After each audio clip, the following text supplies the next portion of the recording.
What makes a very good free-to-play mobile game? Let's talk about it because I put up a poll on my channel earlier this week and I was pretty surprised by the results. You guys made your voices heard, and one thing I heard louder than any other is that you guys are upset. You're angry. And let's dive into that.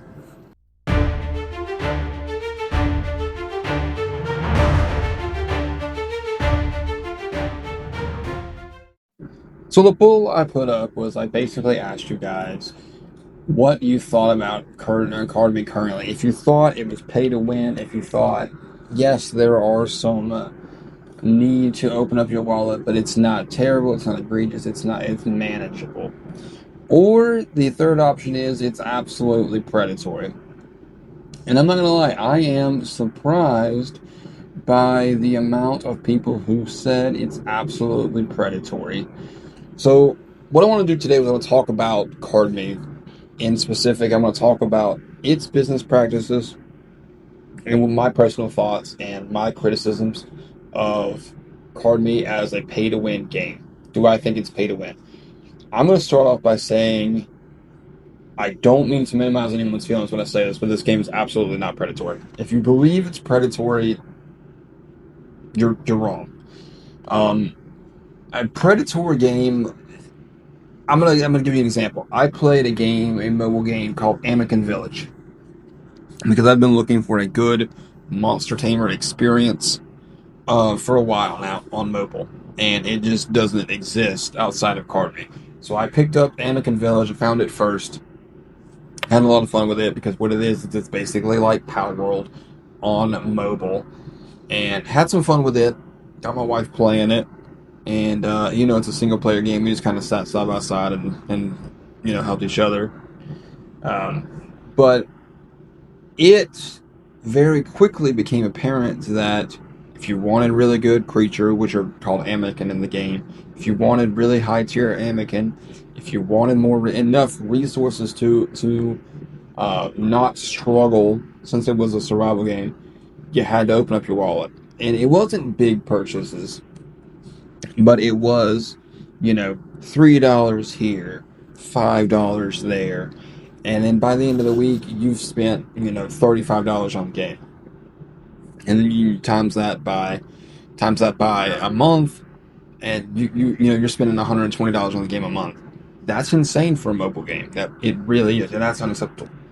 And then not only that, but there was situations where it would challenge you to do an objective. But all right, Phil, now for the next part of the story, you need to go to this region and you need to defeat this dungeon.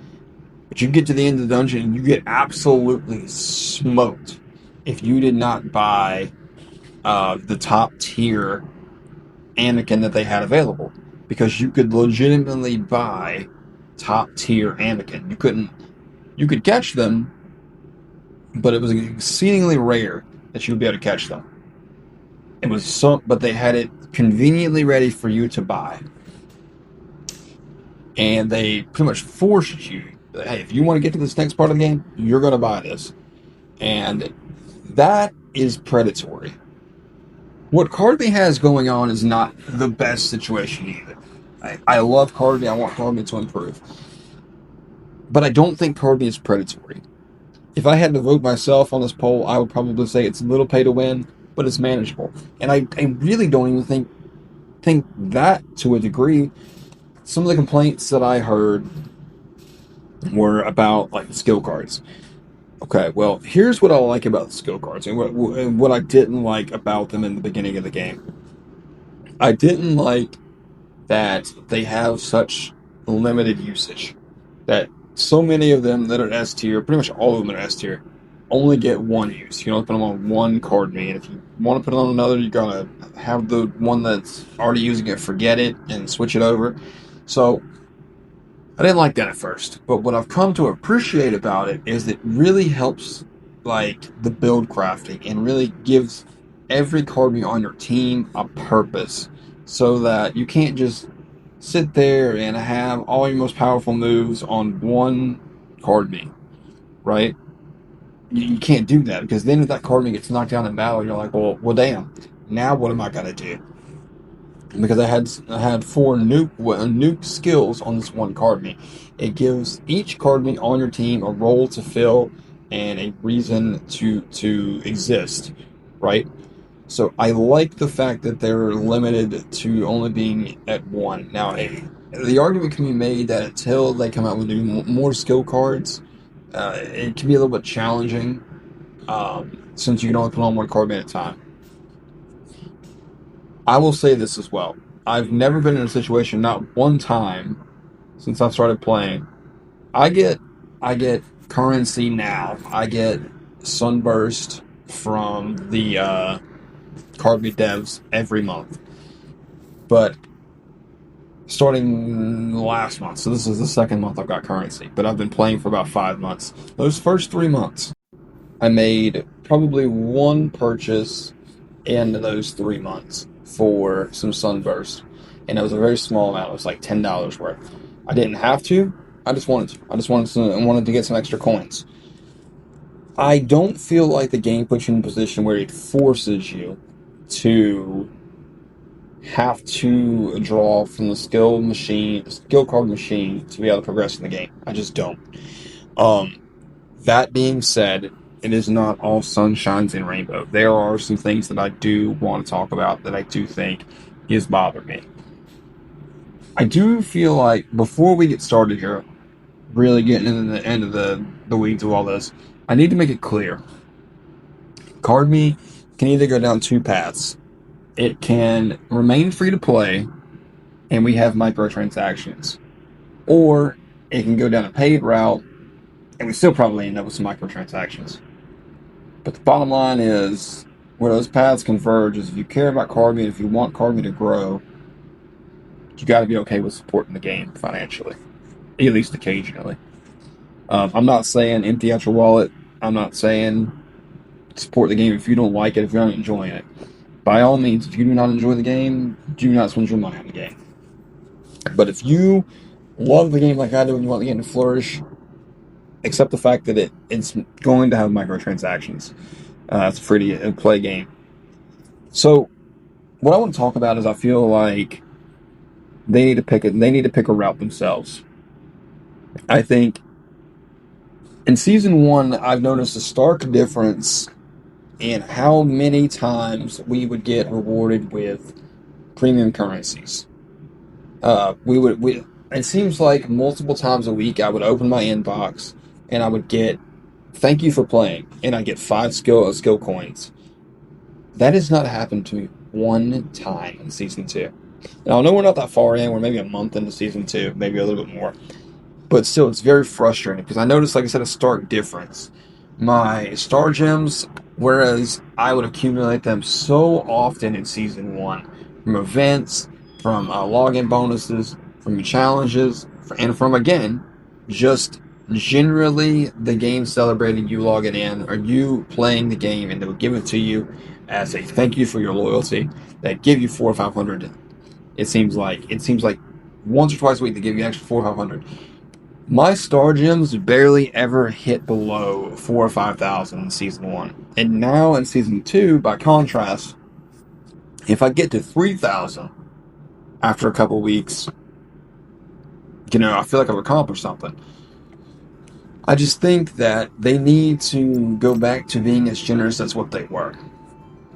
Now, at some point, like I said, the game's got to generate some revenue, and I think what they need to do is they need to start making more premium cosmetics and put them in. Because if you look at the store in the game, the store is barren. It barely has anything in it. It has some exclusive capture cards, which that's a whole other topic. But it's got those. It's got some skill coins, and it's got the premium currency. I just think they need to add something else. If you add some premium outfits and cosmetics, people will pay for them because they will like them and they want to decorate the characters. And then that gives you more leniency to be more generous on other currencies. Like you can say, hey, this outfit, you can only buy this outfit with money, right? Uh, Put $4 or $5 outfits in the game. Put $3 to $5 outfits in the game. Put $10 bundles in the game. Just make sure that the price that you're paying is worth what you're getting if you're going to go that route. That way you're generating revenue for the game, but you're also not choking us out when it comes to things that we want, like skill coins and star gems, because those are essential for the game, right? So those are my thoughts on premium cosmetics, and I feel like we have these events that happen occasionally. Not the exclusive Kardmi events. I've had a couple people tell me that exclusive Kardmi events are for whales, or that they're pay to win. They're not. They're really not. You can very easily do any exclusive Kardmi event, and you have a 30% chance of capture. If you have at least 3 cards, unless you're super duper unlucky, you're going to capture that exclusive Kardmi. And you should be buying those exclusive Kardmi cards with your star gems throughout the season anyway. With that said, though, some of these events, they're cosmetic events only, which is good, but you can spend $400 or $500 on. At first, I was kind of against that. I'm like, hey, maybe don't have such cool rewards if people aren't going to be able to get them unless they dump out $400 or $500. And now I'm kind of like seeing the error of my ways, and I was like, you know what? Actually, you've got to generate revenue somewhere, and I would rather it just be a cosmetic reward that people get if they're going to financially support the game. My only ask is that if you're going to keep these events specifically designed for people whaling on the game in-game, please add more options for premium outfits. Like I said, a premium outfit shop for us to spend our money on there. That way we're still getting to support the game. We're getting something that we want. And you're not, like I said, choking us out on essential currencies like skill coins. But I'm not going to sit here and just ramble about pay-to-win mechanics, because I think I've done that to death already, and I could honestly go on all day about it. There's another system that I wanted to briefly talk about with you guys and get your thoughts and kind of give my suggestions about it, and that is the Reincarnation System. I didn't really see that big of an issue with it in Season 1. And now, though, that we're progressing to Season 2, I'm seeing some flaws, and I would like to get that addressed. I don't think we're going to see any major changes in Season 3. I think we're probably still going to have some of these issues. But if we go ahead and get it addressed now and get our voices heard now, maybe by Season 4, maybe we see a change. And that is, you've already got some time gates on us. We've got the plant time gate. We have the leveling time gate. We have the fact that you can only level so much by doing battles. We have the Reincarnation System. So here's my question. If you're going to implement milestones that need to be met to unlock a new tier at the Battle Cafe, a new island in general, or a spawn opening up for a Kardmi, why do we also then have to, after we hit that milestone, why does it not automatically unlock? Why do we then have to wait 2 to 3 days on top of that? That's not fair to your community, and it feels like a slap in the face to the player. I'm going to give you an example. The way we already have, like I said, leveling locks, or leveling gates. So if you were to say, hey, we're not going to put any timers on the reincarnation cycle. Whenever you guys hit the milestone, that next thing is unlocked. Whether it be an island, whether it be a Kardmi, whatever. You don't have to... I get the idea that you're thinking, well, I don't want our players running all the way to Lone Star Island in week 1. That's not going to happen. Because I can guarantee you, with the way the leveling works in the game right now, no one is going to be high enough level to hit Lone Star Island in the first week, in the first few days. So it makes no sense to triple lock the leveling system. I don't understand it. And I think these three things cannot coexist. And you have a happy fan base. You need to remove one or two. And my recommendation to this is this: either put a timer on the reincarnation cycle and take away the milestones, or take away the timer and leave the milestones. My recommendation is leave the milestones because it gives us players on a server something to come together and target. I think maybe if you wanted to remove the timers, double the requirements for the milestone that you want us to hit for us to unlock that thing. But there's no reason for people who are, playing the game diligently. They get through Chemo Arena or whatever arena that they're at, and we've hit the milestone already to unlock the next island, and they've got to wait 3 days for the next island to unlock. That's not fair. Just because you guys don't want us running through the content.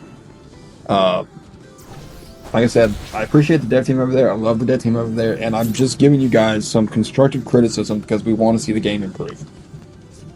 That being said, we've got to talk a little about the leveling system. I think you either need to double the amount of XP that food gives you across the board, or, more preferably, you heavily increase the amount of XP that you can get daily from battling. Some say there shouldn't even be a limit. I think honestly, at this point, I think I'm kind of on the community side that there shouldn't be a limit that you can get. Let me throw a scenario out there. If you get level, 50, 60 Kardmi in the first week, why does that matter?